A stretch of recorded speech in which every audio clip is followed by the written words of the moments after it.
serviette, hein, un simple morceau de tissu. Oui, Et ça peut devenir une arme psychologique. Ça peut déclencher une bagarre en pleine finale continentale. c'est incroyable. Et au sommet de tout ça, vous avez le patron du football mondial qui, lui, choisit de ne condamner qu'un seul camp. À ce moment-là, le jeu n'est plus vraiment le jeu, ça devient un théâtre d'influence. Finale de la CAN, chronique d'une victoire arrachée contre le système. Le point de départ, c'est cette déclaration de Gianni Infantino, le président de la FIFA. Elle arrive juste après le match. Et elle est d'une sévérité assez rare, il faut le dire. Il dit, et je le cite, « Je condamne fermement les agissements de l'équipe du Sénégal. » Fermement. Le mot est choisi, il est fort. Et il ne parle que du Sénégal. On a l'impression à l'entendre qu'il n'y a qu'un seul coupable dans toute l'histoire. C'est exactement ça. C'est une communication très précise, très orientée. Ces autres mots le sont tout autant. Un comportement inacceptable, et puis la phrase clé, il faut respecter les décisions des arbitres. Voilà. Il ne vise qu'un seul moment, celui où les joueurs sénégalais à bout ont quitté le terrain. En fait, il condamne la réaction. Mais il oublie complètement l'action. Il passe volontairement sous silence tout ce qui a provoqué cette réaction. C'est une position qui n'a rien de neutre. Alors, parlons-en de cette phrase « respecter les décisions des arbitres ».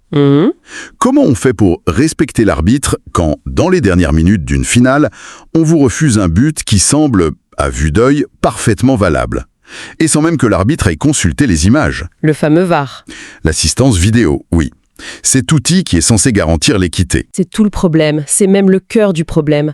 La technologie VAR, elle a été faite pour ça. Exactement. Pour éliminer le doute sur des moments aussi capitaux. Un but en fin de match, on peut difficilement faire plus capital.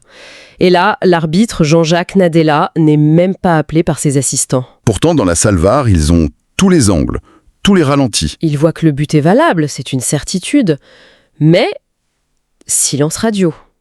Et ce silence, dans le contexte d'une finale aussi tendue, Il est assourdissant. il est assourdissant, oui. D'autant plus quand on regarde d'un peu plus près qui se trouve dans cette salle. Ah oui, parce que ce ne sont pas des techniciens anonymes. Et c'est là qu'on quitte, je pense, le domaine de la simple erreur, pour entrer dans celui de la suspicion. La présence dans cette salle de l'arbitre Pierre Hatchot. C'est bien ça, Auger. C'est ça. Et ce nom, ce n'est pas un détail. Ce n'est pas n'importe qui. Attendez, on parle bien du même Pierre Hatchot qui était au cœur d'une polémique gigantesque après un match de l'Algérie en 2023. Hein. Le même.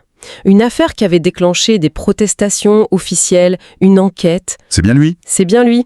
Alors, le placer à un poste aussi stratégique, avec un pouvoir sur l'arbitre central pour une finale aussi explosive, au mieux, c'est maladroit. Au mieux. Pour beaucoup d'observateurs, c'est carrément une provocation. On ne parle plus d'une seule erreur, là. On parle d'un penalty très très litigieux sifflé pour le Maroc après un hors-jeu, Non signalé? puis d'un but valable refusé au Sénégal, sans VAR, avec cet arbitre controversé dans la salle de contrôle. L'accumulation, elle alimente le sentiment d'un scénario écrit d'avance. Et c'est dans cette ambiance électrique, où chaque coup de sifflet devient suspect, que la tension déborde complètement. On sort du sportif. On arrive à une scène, oui, improbable. Mais c'est incroyable. On est en finale de la Coupe d'Afrique, des millions de personnes regardent, et d'un coup, une bagarre générale éclate sur le bord du terrain. Pas pour un tacle, pas pour une insulte, Non, pour une serviette. la serviette d'Edouard Mendy, le gardien sénégalais. C'est surréaliste. Le jeu continue, il y a une occasion de but, et pendant ce temps-là, le gardien remplaçant du Sénégal se bat. Physiquement. Physiquement, avec des membres du staff marocain pour récupérer ce bout de tissu. Ça a l'air de rien, mais ce n'est pas anecdotique du tout. J'imagine. Ce n'est pas juste une question de propreté. Mais est-ce que ça va plus loin que la simple superstition d'un gardien? Oh, bien plus loin. C'est de la guerre psychologique pure et simple. Une tactique de déstabilisation. D'accord. Et d'ailleurs, la presse internationale ne s'y est pas trompée. De la Gazzetta dello Sport en Italie, qui a presque qualifié le gardien remplaçant de héros méconnu, Ah oui. jusqu'à ESPN aux États-Unis, tout le monde a relevé cette séquence. Parce qu'elle est révélatrice. Et est-ce qu'on sait si c'est une méthode? Est-ce qu'on a d'autres exemples? Absolument. On n'a même pas eu à chercher bien loin. Quelques jours avant, le gardien du Nigeria, Stanley Nwabali, avait déclaré publiquement avoir subi exactement la même chose. La même tentative. La même tentative, par le même staff. Donc ce n'est pas un incident isolé, c'est une stratégie. L'objectif, c'est le mental du gardien. Pour un gardien, les rituels, c'est crucial. surtout avant des tirs au but. La serviette, c'est son repère, l'objet qu'il pose à côté de son but. Lui voler, c'est violer son espace, sa zone de concentration. C'est lui envoyer un message. Exactement. Le message, c'est « Fini rien n'est sûr, même ton territoire le plus sacré est vulnérable. » Donc si on récapitule, un arbitrage perçu comme partial, des tentatives de déstabilisation, on comprend mieux pourquoi les Sénégalais ont pu avoir le sentiment que les dés étaient pipés. Voilà. Ce qui nous amène à leur réaction. Face à ce pénalty sifflé contre eux, ils prennent une décision. Radical. C'est le point de rupture. Ils quittent le terrain. L'équipe entière, menée par Sadio Mané, se dirige vers la ligne de touche et refuse de jouer. Sur le moment, ça a dû paraître comme une folie. Un suicide sportif. Les sanctions pour ça sont dévastatrices, non? Le mot est juste. Dévastatrices. Le règlement est formel. Un refus de jouer, c'est match perdu sur tapis vert. Donc, perdre la coupe sur le champ. Instantanément. Mais ça va plus loin. Lourdes amendes, suspension de la prochaine CAN, voire des sanctions de la FIFA pour la Coupe du Monde. C'était un pari d'une audace folle. Et pourtant, avec le recul, est-ce que ce n'était pas, paradoxalement, leur seule option? S'ils étaient restés sur le terrain en protestant gentiment, qu'est-ce qui se serait passé? C'est toute la question stratégique. S'ils avaient juste maugréé, Brahim Diaz aurait tiré son penalty. Ils l'auraient peut-être marqué. Peut-être.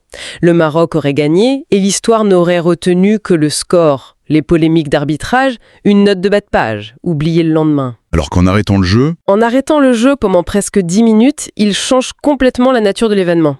Le match n'est plus un match, c'est une crise. Visible par le monde entier. Exactement.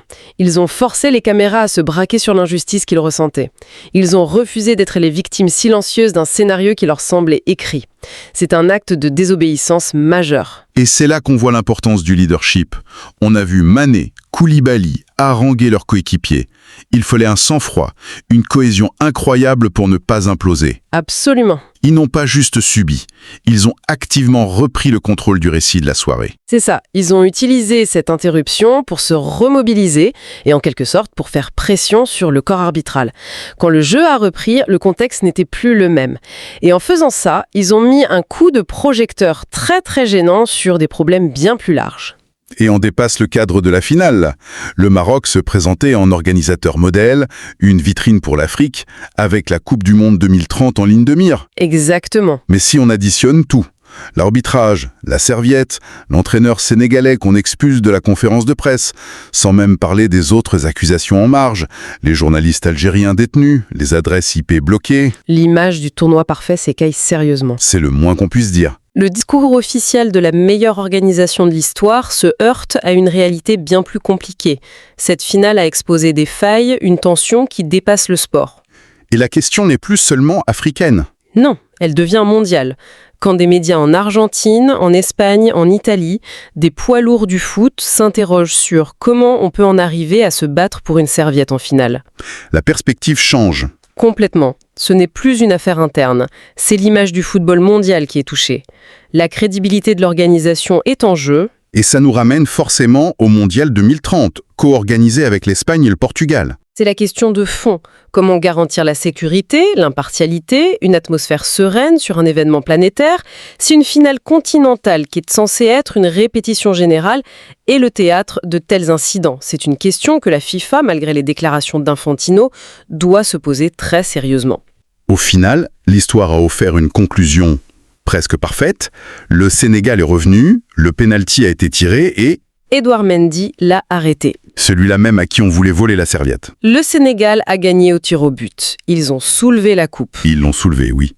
Mais cette victoire, elle a le goût très particulier d'une lutte qui a été menée sur plusieurs fronts. Pas seulement contre un adversaire sur le terrain. Non, contre un environnement entier, perçu comme hostile et partiel. Alors, si on prend un peu de hauteur, la vraie question n'est peut-être pas de savoir comment le Sénégal a gagné ce match, mais plutôt comment il a réussi à ne pas le perdre, face à des forces qui semblaient déterminées à influencer le résultat.